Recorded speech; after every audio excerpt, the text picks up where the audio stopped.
आप सभी लोगों को नमस्कार। तो हम स्टार्ट करते हैं स्टीरियोकेमिस्ट्री का अगला लेक्चर। हम लोग स्टीरियोकेमिस्ट्री में ज्योमेट्रिकल आइसोमर्स पढ़ रहे थे और ज्योमेट्रिकल आइसोमर्स में हम लोगों ने स्टार्ट कर चुका था डिफरेंट सिस्टम को समझना कि आखिरकार वहाँ पर हम किस तरीके से जीआई देखते हैं कि जीआई आखिरकार है भी या नहीं है। तो एक बार हम लोग दोबारा से बात कर लेते हैं कि कौन कौन से डिफरेंट सिस्टम हैं जिन पर हमने जीआई को अभी तक समझ चुका है।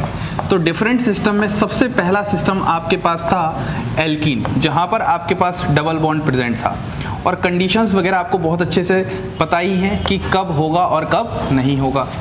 इसके बाद जो हमारा अगला सिस्टम था वो हमारे पास था साइक्लोएल्केन्स, और ये थोड़ा सा इंटरेस्टिंग केस था।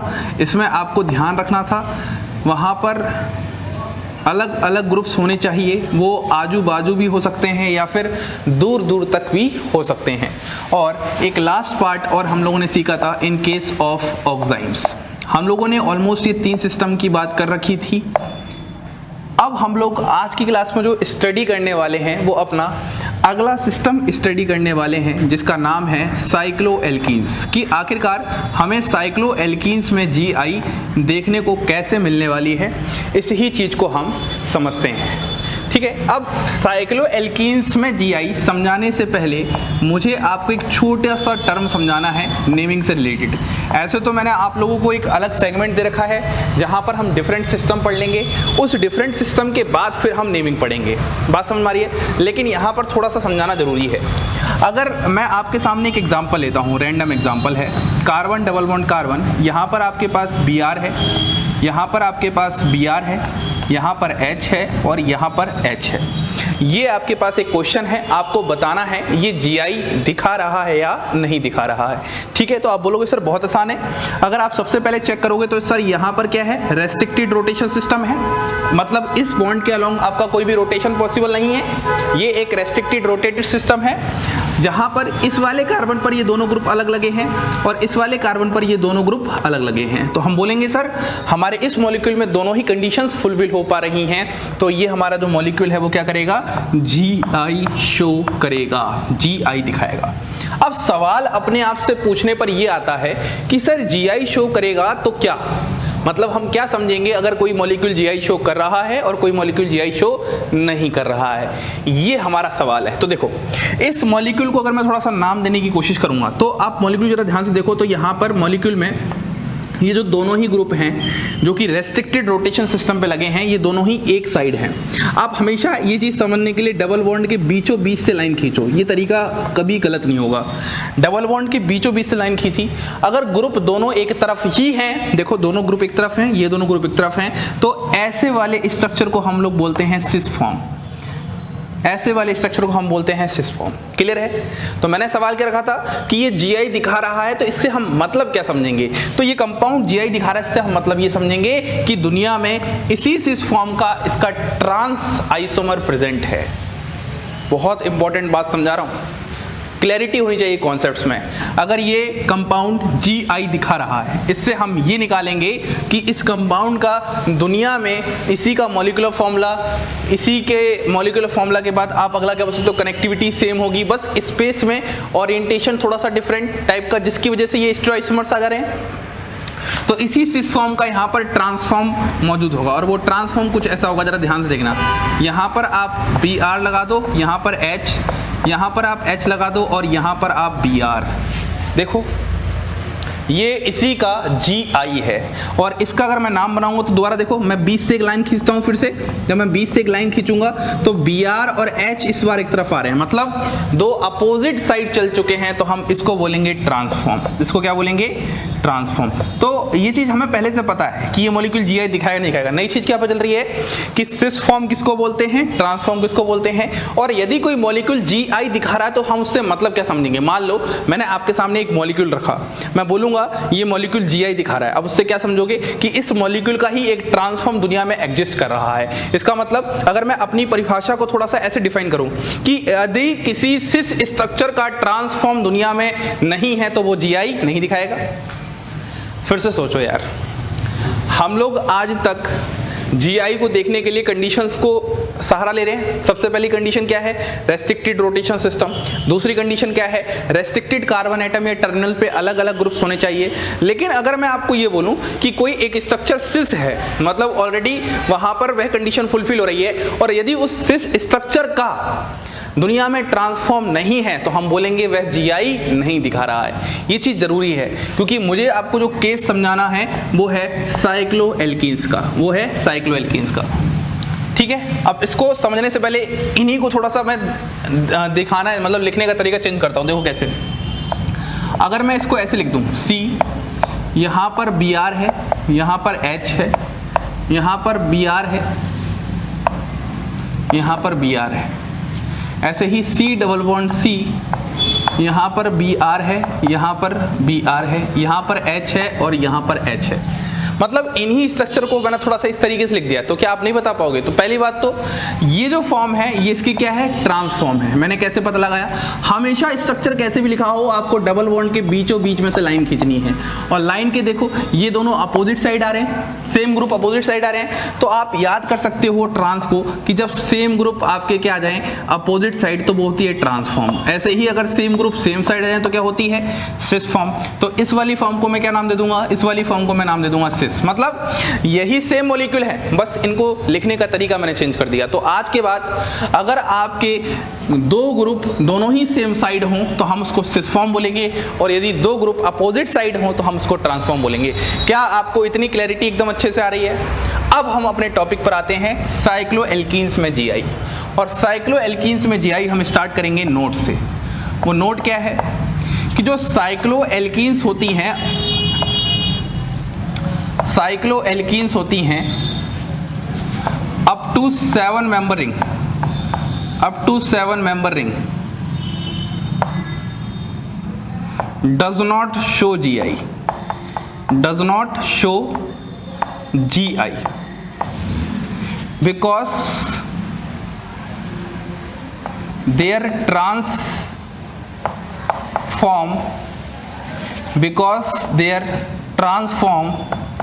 structurally not allowed, because their transform structurally not allowed. अब आखिरकार मैंने ये क्या लिख दिया, पहले तो ये समझो, आपको हमेशा याद रखना है कि जब भी हमेशा सबसे स्मॉल रिंग कौन सी होगी, 3 मेंबर, फिर 4 मेंबर, फिर 5 मेंबर, फिर 6 मेंबर, फिर 7 मेंबर। 7 मेंबर में जब भी डबल बॉन्ड प्रेजेंट होगी तो उसी को हम बोलेंगे साइक्लोएल्कीन, तो वो कभी भी जीआई शो नहीं करने वाली। अब रीजन क्या है, इसको मैं आपको एक छोटे से एग्जांपल साइक्लोहेक्सीन से समझाता हूँ। देखो जरा ध्यान समझना, अगर आपके सामने मैं स्ट्रक्चर लिखता हूँ यहाँ पर कुछ इस तरीके से, ये आपके पास क्या है, साइक्लोहेक्सीन है, और साइक्लोहेक्सीन का ये कौन सा फॉर्म है, ये दोनों ग्रुप सेम साइड है, तो इसको क्या मैं सिस फॉर्म बोल सकता हूँ, जल्दी बताइए। अब ये भी सिखाया था मैंने, जब दोनों ही ग्रुप सेम साइड हो इसको हम बोलते हैं सिस फॉर्म। क्लियर है? अगर इस मॉलिक्यूल को जीआई शो करना है तो पक्की बात इसका ट्रांसफॉर्म दुनिया में एग्जिस्ट करना चाहिए। फिर से, अगर इस मॉलिक्यूल को जीआई शो करना है तो पक्की बात है दुनिया में इसका ट्रांसफॉर्म एग्जिस्ट करना चाहिए। अगर करेगा तो हम बोलेंगे जीआई दिखाएगा, और अगर नहीं करेगा तो हम बोलेंगे जीआई नहीं दिखाएगा। तो चलिए अब हम इसका ट्रांसफॉर्म बनाते हैं। तो देखो, अगर मैं इसका ट्रांसफॉर्म बनाने की कोशिश करूंगा तो क्या मैं ट्रांसफॉर्म बनाने के लिए इन CH3 को पहले ऐसे कर दूं? पहले मुझे इतना समझाओ, ये डबल बॉन्ड दोनों CH3 सेम साइड आ रही थी तो सिस फॉर्म थी, मुझे ट्रांसफॉर्म बनानी है तो CH3 को मैं अपोजिट साइड कर दूं। अब मैं स्ट्रक्चर बनाता हूं। अब जब मैं जैसे ही स्ट्रक्चर बनाने की कोशिश करूंगा तो यहां तक बना लूंगा। कितने कार्बन हो गए? 1 carbon, 2 carbon, 3 carbon, 4 carbon, 5 carbon. अब जैसे ही मैं करूंगा ये 6 कार्बन। अब आप देखो क्या इसमें और इसमें आप बॉन्ड बना पा रहे हो? देखो इनके बीच में कितना ज्यादा दूरी है, और ये बॉन्ड बनाना भी पॉसिबल नहीं है। क्लियर है बात एकदम अच्छे से? जब मैं इस 6 मेंबर रिंग के डबल बॉन्ड का ट्रांसफॉर्म बनाने जा रहा हूं तो वो पॉसिबल नहीं है, मतलब जो स्ट्रक्चर है वो बनता ही नहीं है, या फिर आप ऐसे कर सकते हो स्ट्रक्चर दुनिया में स्टेबल ही नहीं है। इस वजह से अब देख रहे हो यहाँ पर कितनी ज़्यादा दूरी है, जिसकी वजह से बॉन्ड बनाने में बॉन्डा हो जाएगा। बात समझ रहे हो? अगर आप बॉन्ड बनाने जाओगे, अच्छा 2 एटम्स के बीच में बॉन्ड बनाने के लिए एक पर्टिकुलर डिस्टेंस भी तो होना चाहिए। अब आप लोग में से बहुत ही खतरनाक लोग, शातिर लोग, सर अगर हम इसको और थोड़ा सा ऐसे कर दें तो फिर बॉन्ड बन जाएगा। अरे भाई बॉन्ड इस तरफ से बननी चाहिए ना, अगर ये इसके इस तरफ आ रहा है तो इसके इस तरफ ये वाली बॉन्ड कुछ ऐसे जानी चाहिए, अरे बोलिए, ये बहुत ही कॉन्सेप्ट क्लैरिटी वाले क्वेश्चंस या पार्ट है जो मैं आज लेके आया हूँ। क्या यहाँ तक बात क्लियर है? अब मैं थोड़ा सा और एडवांस जाता हूँ और समझाने की कोशिश करता हूँ। तो हम अपनी बात को जारी रखते हैं और समझने की कोशिश करते हैं। क्या समझाता हूँ? मैंने अभी तक आपको साइक्लोएल्कीन्स में यहाँ पर ये समझाया है कि जो भी आपके पास साइक्लोएल्कीन्स होती हैं अप टू 7 मेंबर, जैसे फॉर एग्जांपल आपके पास 3 मेंबर वाली साइक्लोएल्कीन है, 4 मेंबर वाली साइक्लोएल्कीन है, 5 मेंबर वाली साइक्लोएल्कीन है, इसी तरीके से तो होगा। ऐसे ही आपके पास 6 मेंबर वाली साइक्लोएल्कीन होगी कुछ इस तरीके से। ऐसे ही आपके पास 7 मेंबर वाली साइक्लोएल्कीन होगी कुछ इस तरीके से। ठीक है, तो ये जितनी भी साइक्लोएल्कीन है, इन सभी साइक्लोएल्कीन की दुनिया में सिर्फ क्या होती है? इन सभी साइक्लोएल्कीन की दुनिया में सिर्फ सिस फॉर्म एग्जिस्ट करती है। आप ये कह सकते हो, इनकी दुनिया में ट्रांसफॉर्म एग्जिस्ट करती ही नहीं है। और हमें अच्छे से पता है अगर जीआई कोई मॉलिक्यूल दिखाएगा तो उसका सिस ट्रांस पेयर दुनिया में मौजूद होना चाहिए। अब सर आप हमें वो केस बताओ जहां पर जीआई साइक्लोएल्कीन शो करते हैं। तो हम एग्जाम्पल स्टार्ट करते हैं अपना साइक्लोऑक्टीन से, जहां पर आपके पास 8 मेंबर रिंग है। जरा ध्यान से देखना, यही तो आपके पास 8 मेंबर रिंग है। अब मैं यहाँ पर क्या करता हूँ, वही दोबारा से CH3 ग्रुप लगा देता हूँ। अब आपको यहाँ पर बताने की जरूरत नहीं है ये इसकी कौन सी फॉर्म है। आप बोलोगे सर ये इसकी सिस फॉर्म है, साफ साफ समझ में आ रहा है एकदम अच्छे से। अब अगर दुनिया में ये जीआई दिखाएगा तो पक्का इसकी एक ट्रांसफॉर्म एग्जिस्ट करेगी, सिस ट्रांस पेयर होना चाहिए जीआई को शो करने के लिए। तो अगर मैं इसकी ट्रांसफॉर्म बनाता हूँ, देखो तो अब हम इसकी ट्रांसफॉर्म देखने की कोशिश करते हैं। देखो ट्रांसफॉर्म को अगर मुझे दिखाना है तो मैं कुछ ऐसी तो दिखाने की कोशिश करूंगा। यहाँ पर क्या जाएगा CH3 और यहाँ पर क्या जाएगा आपके पास CH3, ऐसे ही तो कुछ होगा। अब देखना जरा ध्यान से मैं कैसे बनाने जा रहा हूँ। यहाँ पे ऐसे इस तरीके से, क्या कुछ समझ में आया? ये इसकी आपके पास क्या जाएगी ट्रांसफॉर्म। जरा ध्यान से देखो, ये वाली बॉन्ड यहाँ है, ये वाली बॉन्ड यहाँ है और ये वाली बॉन्ड कुछ ऐसे और ऐसे। क्या ये बॉन्ड इसके ट्रांसफेशन में नजर आ रही हैं? बोलोगे बिल्कुल सर। एटम्स गिनते हैं, ये 1 एटम कार्बन का, ये 2 atom, 3 atom, 4 atom, 5 atom, 6 atom, 7 atom और 8 एटम। देखो 8 एटम यहाँ भी थे, 8 एटम यहाँ भी है और इसका ट्रांसफॉर्म भी दुनिया में एग्जिस्ट कर रहा है। तो हम ये बोलेंगे ये जो मॉलिक्यूल है ओवरऑल आपके पास जीआई शो कर रहा है। क्या आपको क्लैरिटी आई कॉन्सेप्ट में? तो मैंने जो बात बताई है कि अप टू 7 मेंबर्ड रिंग जो होती हैं जहां पर डबल बॉन्ड प्रेजेंट होती है साइक्लोएल्कीन्स में, वो कभी जीआई शो नहीं करते। उसकी रीजन क्या है? क्योंकि उनका दुनिया में ट्रांस एग्जिस्ट ही नहीं करता, तो सिस ट्रांस पेयर ही नहीं बनता, तो जीआई भी शो नहीं होगी। लेकिन अप टू 7 के बाद जो 8 मेंबर रिंग है, 9 मेंबर रिंग है, 10 मेंबर रिंग है, वो सब शो करते हैं। जैसे फॉर एग्जांपल अगर मैं 10 मेंबर रिंग को समझाता हूं तो आप 10 मेंबर रिंग को देखो ऐसे समझ सकते हो। देखो जरा ध्यान से, ये आपके पास 10 मेंबर रिंग है। अगर आप यहाँ पर डबल बॉन्ड लगा रहे हो तो देखो ये दोनों एच क्या आ रहे हैं, सेम साइड आ रहे हैं, तो हम इसको क्या बोल सकते हैं, इसकी सिस फॉर्म। तो अगर मैं इसकी ट्रांसफॉर्म समझाऊं तो ये तो बहुत आसान है। दोबारा से ये स्ट्रक्चर बनाओ एक बार फिर से। जब ये फिर से स्ट्रक्चर बनाओगे तो यहाँ पर क्या हो जाएगा, डबल बॉन्ड यहाँ आएगी। तो देखो यहाँ पर एच आ रहा है और इस बार एच यहाँ पर आ रहा है। तो क्या इसके ट्रांसफेशन में आ रहा है या बॉन्ड नहीं आ रहा? बिल्कुल आ रहा है। तो हम बोलेंगे ये इसकी सिस फॉर्म है, ये इसकी ट्रांसफॉर्म है। बस क्या, अगर आप किसी स्ट्रक्चर की सिस और ट्रांसफॉर्म बना पा रहे हो और जो कि स्ट्रक्चरली अलाउड है, तो इसका मतलब वह मॉलिक्यूल जीआई शो कर रहा है, जीआई शो करता है। क्लियर है? बस यही बातें मुझे आपको सिखानी है। अब यहाँ पर अगर मैं थोड़ा सा और अगर 8 मेंबर रिंग को बनाऊं तो और भी बहुत सारे तरीके होते हैं 8 मेंबर रिंग को बनाने के। एक डरावना वाला तरीका भी होता है जिसको मैं ऑप्टिकल आइसोमरिज्म में जब ऑप्टिकल एक्टिविटी टर्म समझाऊंगा, उस ऑप्टिकल एक्टिविटी टर्म समझाते समय जरूर सिखाऊंगा किस तरीके से वो बनाते हैं। अभी बस आपका इससे काम चल जाएगा। जहाँ पर आपको बेसिक मतलब पता होना चाहिए कि सिस का मतलब कुछ ऐसा होता है जहाँ पर दोनों ग्रुप एक साइड, और ट्रांस का मतलब जहाँ पर अपोजिट साइड होते हैं। मतलब फील आना चाहिए कुल मिला के। अब वो स्ट्रक्चर बना दूं जिससे फील बना आए, ऊपर से डर भी लगे तो फायदा कैसे पढ़ने का। तो वो पढ़ो जो कम से कम आप कभी किसी को जिंदगी में आगे चल के समझा भी सको। बाकी समय के साथ साथ हम नॉलेज तो इकट्ठी करेंगे और हर तरह की। तो ये बात एकदम क्लियर है। क्या आपको साइक्लोएल्कीन्स में जीआई का फंडा क्लियर है? बस याद ही रखना है 7 मेंबर तक डबल बॉन्ड जब इनसाइड साइक्लिक रिंग होगी तो वहां पर जीआई नहीं होगी, लेकिन जब 8 मेंबर, 9 मेंबर, 10 मेंबर होंगी या 11, 12 जो भी होंगी हायर मेंबर रिंग, तो उसमें जीआई शो होगी। अब यहाँ पर नोट में एक बात आपको समझनी है। नोट में सबसे पहली बात ये समझनी है कि जो 8, 9 और 10 मेंबर रिंग होती हैं, इनके केस में देखा ये गया है या पाया ये गया है कि जो सिस फॉर्म होती है वो ज़्यादा स्टेबल होती है as compare to trans form.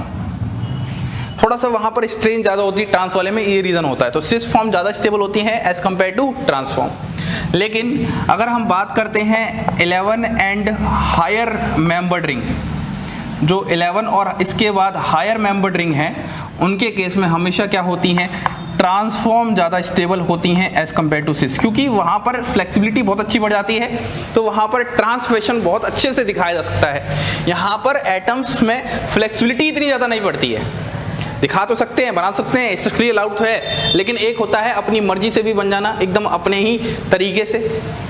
ये वाली बात मैं आपको समझना चाहता हूँ। तो ये सब बातें आप एकदम अच्छे से याद रखो। अब मैं कुछ क्वेश्चंस आपको यहाँ पर इस टॉपिक पर प्रैक्टिस करवाता हूँ। तो अब हम बात कर लेते हैं क्वेश्चंस की। हम लोगों ने साइक्लोएल्कीन्स में जीआई का पूरा फंडा समझ चुका है। अब ये क्वेश्चन एक ऐसा क्वेश्चन है, जब आपको मैं एक टॉपिक पढ़ाऊंगा कैलकुलेशन ऑफ स्टीरियोआइसोमर्स, तो उस दौरान बहुत काम आने वाला है। अब मैंने क्वेश्चन क्या लिखा है, कैलकुलेशन ऑफ स्टीरियो सेंटर और ज्योमेट्रिकल सेंटर। देखो, अगर मैं स्टीरियो सेंटर की डेफिनेशन की बात करता हूं तो हम बोलेंगे ये वह सेंटर है जहां पर डबल बॉन्ड या फिर रिंग या फिर किसी कैरल सेंटर की वजह से स्टीरियो आइसोमरिज्म अराइज हो, मतलब स्टीरियो आइसोमर का सेंटर एक तरीके से। तो स्टीरियो सेंटर या फिर इसको ज्योमेट्रिकल सेंटर भी कह सकते हैं, वह सेंटर जिसकी वजह से ज्योमेट्रिकल आइसोमर्स अराइज हो रहे हैं। तो आपको यह कंपाउंड्स हैं, डिफरेंट 5 कंपाउंड्स हैं, इसमें बहुत आराम से सोच समझ के जितना भी अभी तक मैंने पढ़ाया है उनको अप्लाई करके आपको ये बताना है किस किस की वजह से ज्योमेट्रिकल आइसोमर दिखाएगा और किसकी वजह से नहीं दिखाएगा, तो रीजन क्या है। देखो, सबसे पहले सवाल को अगर ध्यान से देखो, ये हमारे पास एक पूरा मॉलिक्यूल है, तो आपके पास कंडीशंस आपको पता ही एकदम अच्छे से 3 कंडीशंस होती हैं। तीसरी कंडीशन भी अब आपको समझ में आ चुकी है कि जो ज्योमेट्रिकल आइसोमर है उसका जो स्ट्रक्चर होना चाहिए वो स्टेबल होना चाहिए। स्टेबल से मतलब यही है कि जो कि 7 मेंबर तक स्टेबल नहीं बनते थे ट्रांस वाले, उसी की मैं बात कर रहा हूं। तो इस क्वेश्चन को देखो, यहाँ पर डबल बॉन्ड है, रेस्ट्रिक्टेड रोटेशन सिस्टम है, यहाँ पर डबल बॉन्ड है, रेस्ट्रिक्टेड रोटेशन सिस्टम है, यहाँ पर डबल बॉन्ड है, रेस्ट्रिक्टेड रोटेशन सिस्टम है, यहाँ पर डबल बॉन्ड है, रेस्ट्रिक्टेड रोटेशन सिस्टम है। मतलब आपको 4 जगह दिख रही हैं जहाँ पर डबल बॉन्ड की वजह से रेस्ट्रिक्टेड रोटेशन सिस्टम है। क्या डबल बॉन्ड के अलावा और भी कुछ है जिसके अलोंग रेस्ट्रिक्टेड रोटेशन सिस्टम है? तो वो है ये पूरा 6 मेंबर्ड रिंग। इसको भूलना नहीं है। जनरली जो बच्चों की दिक्कतें होती हैं वो पूरे 6 मेंबर्ड रिंग को भूल जाते हैं। अरे अगर इस डबल बॉन्ड को मैं गायब कर दूं, क्या ये साइक्लोएल्केन की तरह नहीं चमक रहा? साइक्लोएल्केन वाला फंडा समझ में आ रहा है कि 2 अलग अलग डाई सब्स्टिट्यूटेड होने चाहिए, अगल बगल हो सकते हैं, दूर दूर तक हो सकते हैं, तो इसको भूलना नहीं है। तो देखो, अगर मैं इसकी बात करता हूं तो यहां पर रेस्ट्रिक्टेड रोटेशन सिस्टम तो है, लेकिन यहां पर दोनों ही जो H और H हैं वो सेम ग्रुप हैं, तो सेकंड कंडीशन फेल हो चुकी है यहां पर, तो जिसकी वजह से ये हमारा कोई ज्योमेट्रिकल सेंटर या स्टीरियो सेंटर नहीं है। अब मैं इसकी बात करता हूं। देखो, एक तो ये वाला ग्रुप लगा है और एक H लगा है, इस वाले पे एक H लगा है और ये वाला ग्रुप, हम लोग ये वाला स्टीरियो सेंटर है। अब जो स्टीरियो सेंटर दिखाता है उसको हम इस तरह से स्टार से डिनोट करेंगे। स्टार हमारा क्या बताएगा? स्टीरियो सेंटर के बारे में, जितने स्टार उतना स्टीरियो सेंटर। तो ये पहला समझ में आया। अब बात करते हैं, क्या इस डबल बॉन्ड की वजह से स्टीरियो सेंटर बनेगा? नहीं, ये तो 6 मेंबर्ड रिंग है और 6 मेंबर्ड रिंग में जब भी डबल बॉन्ड होता है तो इसका ट्रांसफॉर्म तो हम बना ही नहीं पाएंगे, और जब किसी का हम ट्रांसफॉर्म नहीं बना पाएंगे तो उसका जीआई भी शो नहीं करेगा। ये अभी भी समझाया मैंने एकदम अच्छे से, तो यहाँ पे नहीं है। इस डबल बॉन्ड की वजह से देखो, ये H और ये पूरा ग्रुप अलग, ये H और पूरा ग्रुप अलग, तो यहाँ पर भी आपके पास स्टार होगा। 2 हो गए। क्या और भी कोई आपको स्टीरियो सेंटर समझ में आ रहा है? अरे भाई, ये वाला देखो ना जरा ध्यान से, इस पूरे 6 मेंबर्ड रिंग की वजह से यहाँ पर आपके पास H लगा है, ये पूरा ग्रुप अलग, यहाँ पर आपके पास H लगा है, ये पूरा ग्रुप अलग। तो क्या यहाँ पर ये 1,1 डाई सब्स्टिट्यूटेड नहीं है अलग अलग जगह पर? तो हम बोलेंगे एक स्टार आ जाएगा हमारे पास इस वजह से। ये जो स्टार आया है, ध्यान रखना, इस डबल बॉन्ड की वजह से नहीं आया है, इस पूरी 6 मेंबर्ड रिंग की वजह से आया है। अगर आपको दिक्कत हो रही है तो एक समय के लिए इस डबल बॉन्ड को गायब कर दो और फिर सोचने की कोशिश करो क्या इस 6 मेंबर की वजह से रोटेशन सिस्टम रेस्ट्रिक्टेड है? अगर है तो क्या ये डाई सब्स्टिट्यूटेड है 1,1 है? अगर है तो ये जीआई शो करेगा। तो हम बोलेंगे इस वाले पूरे सिस्टम में जो आपका ज्योमेट्रिकल सेंटर है या आप ऐसे कह लो स्टीरियो सेंटर है, वह आपके पास कितना है? 3।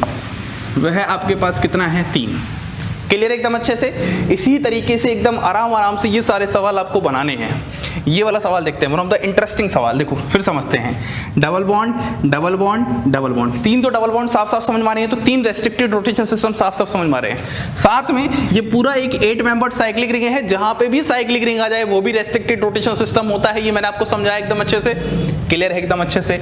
तो अब बताओ इस वाले केस में हम कैसे समझेंगे, जल्दी बताओ कैसे समझेंगे। इस डबल बॉन्ड को देखते हैं तो यहाँ पर H है, ये वाला CH3 अलग है। अगर आपको दिक्कत हो रही है तो आप H और CH3 को खोल के लिख लो। अब यहाँ पर आपके डाउट नहीं आने चाहिए, बोलो सर ये डाउट आ रहे हैं, ये छोटे छोटे डाउट क्या होते हैं यार। इस H को यहाँ खोल के लिखो, इस CH3 को ऊपर लिखो तो अलग अलग ग्रुप हो गए, इस H को अलग लिखो, ये पूरा ग्रुप अलग लिखो तो अलग अलग ग्रुप हो गए। तो हम बोलेंगे एक स्टीरियो सेंटर तो यहाँ जनरेट हो रहा है। क्लियर। अब मैं इस डबल बॉन्ड की बात करता हूं तो इस डबल बॉन्ड पे क्या आने वाला है, देखो ध्यान समझना।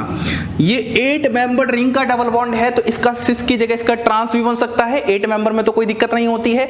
तो हम बोलेंगे इस डबल बॉन्ड की वजह से भी स्टीरियो सेंटर जनरेट हो रहा है। क्या इस पूरी रिंग की वजह से भी जनरेट होगा? बिल्कुल, इससे भी जनरेट होगा। तो ये 2 स्टार क्यों लगाए हैं? एक स्टार तो डबल बॉन्ड की वजह से है और एक स्टार इस पूरी साइक्लिक रिंग की वजह से है। क्लियर है? ठीक है, इसको देखो इस डबल बॉन्ड को, ये H, ये पूरा ग्रुप अलग, ये H और ये पूरा ग्रुप अलग, तो यहाँ पर भी स्टार आ जाएगा। तो हम बोलेंगे यहाँ पर जो टोटल आपके पास स्टीरियो सेंटर आ रहे हैं वो कितने आ रहे हैं? 1 2 3 4 स्टीरियो सेंटर आ रहे हैं। One of the most interesting question है।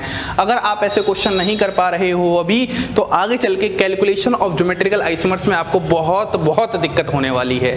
तब आप पूछोगे सर आप क्या कर रहे हो, क्या बता रहे हो, स्टीरियो सेंटर क्या है, ज्योमेट्रिकल सेंटर क्या है। तो यही सब हम ऐसे ढूंढने की कोशिश कर रहे हैं। इस सवाल की बात करते हैं। देखो double bond double bond double bond, तो हम बोलेंगे यहाँ पर रेस्ट्रिक्टेड रोटेशन सिस्टम तो समझ में आ रहे हैं, लेकिन इस डबल बॉन्ड पे दोनों एच सेम है तो यहाँ तो GI शो नहीं होगा। इस डबल बॉन्ड पे सिर्फ यहाँ पे GI शो होगा क्योंकि दोनों ग्रुप इस तरफ भी अलग है, इस तरफ भी अलग है, तो GI यहाँ होगा। अच्छा, क्या इस डबल बॉन्ड की वजह से GI होगा? बताओ जल्दी बताओ, क्या इस डबल बॉन्ड की वजह से GI होगा? नहीं ना, ये एक 4 मेंबर रिंग में है। अरे 7 मेंबर के जब भी इनसाइड डबल बॉन्ड होती है तो कभी तो GI शो ही नहीं होती है। लेकिन क्या इस रिंग की वजह से GI हो सकता है? तो देखो ये ग्रुप अलग है पूरा, ये ग्रुप अलग है, ये वाला ग्रुप सिर्फ CH3 है। फिर से समझो, इस वाले ग्रुप पे सिर्फ CH3 है। अच्छा, अब यहाँ पे H मत लगा देना। अरे भैया H कहाँ से जाएगा? 1 2 3 4 ही बॉन्ड तो होती हैं। नहीं सर हम तो 5 बॉन्ड बना देंगे कार्बन की। मैंने बोला था 1,1 डाई सब्स्टिट्यूटेड होना चाहिए। क्या इस रिंग में 1,1 दो अलग अलग जगह डाई सब्स्टिट्यूटेड दिख रहा है? इस जगह तो दिख रहा है, लेकिन इस जगह दिख रहा है क्या? नहीं दिख रहा है। तो हम बोलेंगे इस वाले केस में सिर्फ हमारे पास एक ही स्टीरियो सेंटर है, 1, ओनली 1। इस क्वेश्चन को आप स्टार लगा लो, बहुत इंपॉर्टेंट क्वेश्चन है। ये छोटी छोटी बातें आपको बहुत अच्छे से सीखते हुए चलनी है। इस क्वेश्चन की बात करते हैं। बताओ भैया इस क्वेश्चन में क्या है? सर देख के ही डर लग रहा है, पता नहीं क्वेश्चन में क्या है।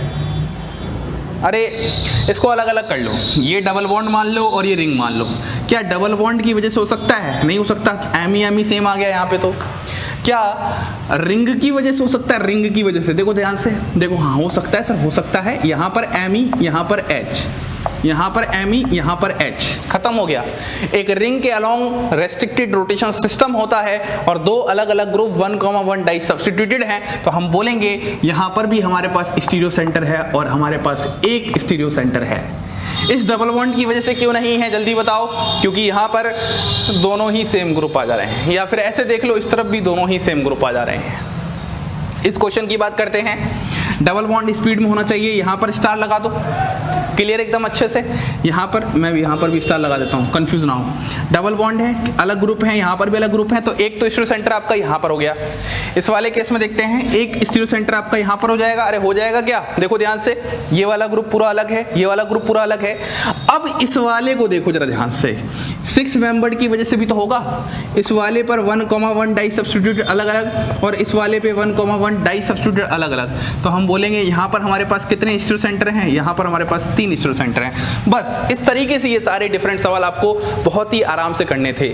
अगर नहीं समझ में आया दोबारा से वीडियो पीछे लेके जाओ, दोबारा से क्वेश्चंस को देखो, मैंने क्या बताया उस चीज़ को ध्यान से देखो, एक एक बात को बहुत अच्छे से ध्यान से समझ के करना है। ये क्वेश्चन अभी आपको आसान लग रहे हैं, लेकिन जैसे ही 1 महीना बीतेगा, स्टीरियोकेमिस्ट्री खत्म होगी, फिर मैं जब टेस्ट लूंगा और आपसे पूछूंगा तो आप यहीं पर अटक जाओगे।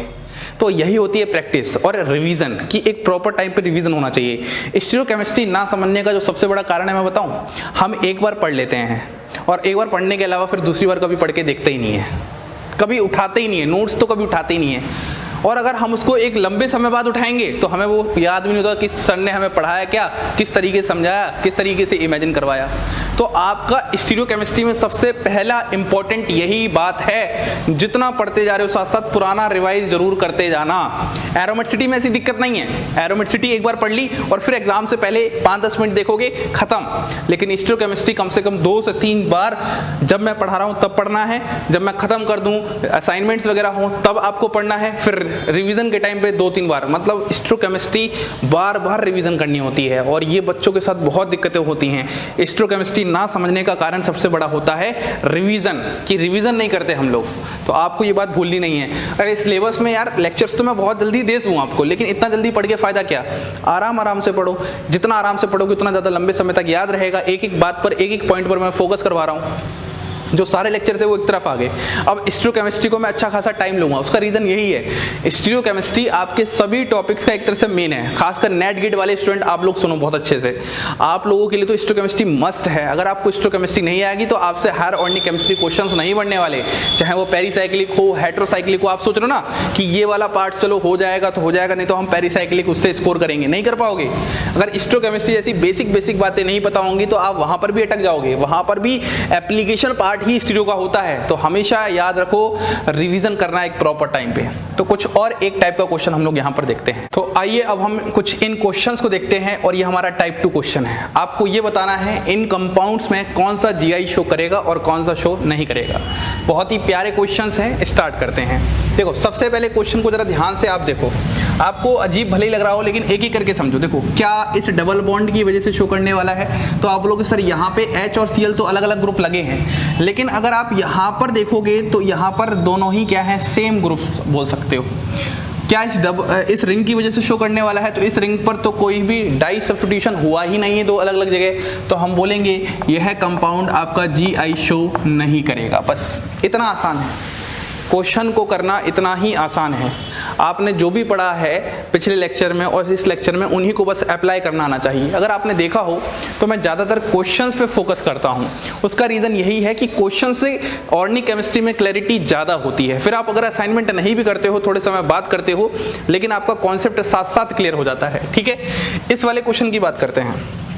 इसमें क्या है, ये सबसे पहले आप देखो कितने मेंबर्ड रिंग है। ये साइक्लोएल्कीन का एग्जांपल है, ये बात सबको समझ में आ रही है। अब हमने पढ़ा था कि 7 मेंबर्ड रिंग तक डबल बॉन्ड अगर इनसाइड हो तो वहां पर नहीं होता जीआई, लेकिन ये क्या है हमारे पास 1 2 3 4 5 6 7 8 9 10 मेंबर्ड रिंग है, डबल बॉन्ड है और ये इसकी सिस फॉर्म है। तो हम बोल सकते हैं इस डबल बॉन्ड की वजह से जीआई शो होगा। मतलब अगर ये सिस फॉर्म है तो पक्का इसकी दुनिया में ट्रांसफॉर्म एग्जिस्ट करेगी और सिस और ट्रांस पेयर ज्योमेट्रिकल आइसोमरिज्म को जन्म देते हैं। आप ऐसे समझ सकते हो।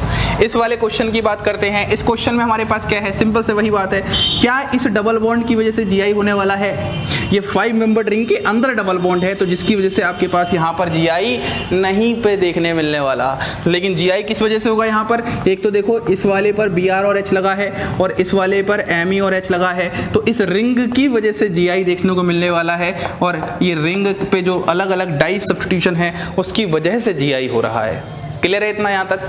इस सवाल को देखते हैं, बहुत ही आसान सवाल। डबल बॉन्ड है, रेस्ट्रिक्टेड रोटेशन सिस्टम है, इस पे अलग अलग ग्रुप्स लगे हैं, इस पे अलग अलग ग्रुप्स लगे हैं, तो यहाँ पर भी आपको जीआई देखने को मिलने वाला है। इस सवाल को देखते हैं, जरा ध्यान से देखो। रेस्ट्रिक्टेड रोटेशन सिस्टम तो है लेकिन दोनों सेम ग्रुप हैं, तो यहाँ पे इसकी वजह से जीआई नहीं है। क्या इसकी वजह से जीआई होगा? देखो ये H है और ये पूरा ग्रुप अलग, ये H है पूरा ग्रुप अलग। हाँ बिल्कुल, यहाँ इसकी वजह से जीआई होगा।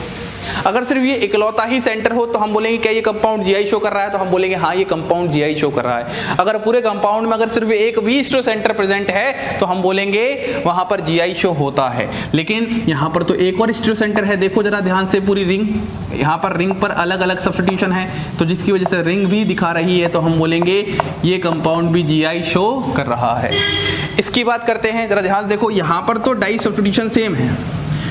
अगर डाई सब्स्टिट्यूशन सेम है तो क्या जीआई शो करेगा? नहीं करेगा। देखो अगर आप इसको पिक करोगे नहीं करने वाला, इसको पिक करोगे नहीं करने वाला, इसको पिक करोगे नहीं करने वाला, इनको तो करना ही नहीं है, HH लगे हैं। अरे भाई लो HH बना के दिखाता हूँ, H H H H। अब खुश, क्या जीआई शो कर रहा है कहीं पर किसी की वजह से? नहीं कर रहा, तो यहाँ पर जीआई शो नहीं करने वाला। इस क्वेश्चन को देखते हैं, ध्यान से समझना, यहाँ पर डबल बॉन्ड की वजह से जीआई शो होगा, ये बात तो पक्की है। 6 मेंबर्ड है, double bond inside the ring है, तो यहाँ पर इसकी वजह से तो जीआई शो नहीं होने वाला, ये तो हमने रट चुका है। क्या रिंग की वजह से होने वाला है? देखो इस पर तो अलग अलग डाई सब्स्टिट्यूशन है, लेकिन अगर मैं इसकी बात करता हूँ इस क्वेश्चन की, तो देखो यहाँ पर सिर्फ एक ही ग्रुप लग सकता है, दूसरा ग्रुप लग ही नहीं सकता। अगर दूसरा ग्रुप लगेगा ही नहीं तो यहाँ पर डाई सब्स्टिट्यूशन नहीं होगा, तो इसका मतलब यहाँ पर ज्योमेट्रिकल आइसोमेरिज्म भी अराइज नहीं होगा। One of the most important question है, इनको ध्यान रखना है। क्वेश्चन नंबर 8 देखो, बताओ क्या जीआई शो होगा? सोचो एक बार फिर से, देखो जरा ध्यान से, यहाँ पर जीआई कैसे देखेंगे? क्या इस रिंग की वजह से जीआई शो होगा? रिंग की वजह से देखो यहाँ पर CH3H है, यहाँ पर पूरा ग्रुप H है, नहीं हो सकता भाई। अरे यहाँ पर तो सिर्फ एक ही ग्रुप लगेगा ना, H कैसे लगा दोगे? 5 बॉन्ड बनाओगे क्या? फिर से वही गलती कर रहे हो पुराने वाली। तो यहाँ पर रिंग की वजह से नहीं होने वाला। क्या डबल बॉन्ड की वजह से होगा? डबल बॉन्ड की वजह से भी नहीं होने वाला, क्योंकि ये 4 मेंबर्ड रिंग है। अच्छा, क्या इस डबल बॉन्ड की वजह से होगा? बिल्कुल बिल्कुल, इस डबल बॉन्ड की वजह से यहाँ पर जीआई शो होने वाला है। जरा ध्यान से देखो, यहाँ पर जीआई शो हो जाएगा, तो हम बोलेंगे ये कंपाउंड जीआई हमारा दिखा रहा है ड्यू टू दिस, नो की दिस, ना डबल बॉन्ड ना रिंग, कुछ नहीं कंट्रीब्यूट कर रहा। ये देखो कितना प्यारा सवाल। आप बोलोगे सर आपने पढ़ाया क्या था और देखो पता नहीं नया ही क्वेश्चन बना रहे हो। अरे भैया घबरा क्यों रहे हो, मॉलिक्यूल को अलग तरीके से बनाया ही तो है। 8 मेंबर्ड रिंग है भैया, और 8 मेंबर्ड रिंग में अगर ये सिस फॉर्म है तो दुनिया में इसकी ट्रांसफॉर्म एग्जिस्ट करेगी? अरे हाँ बोलो यार, करेगी।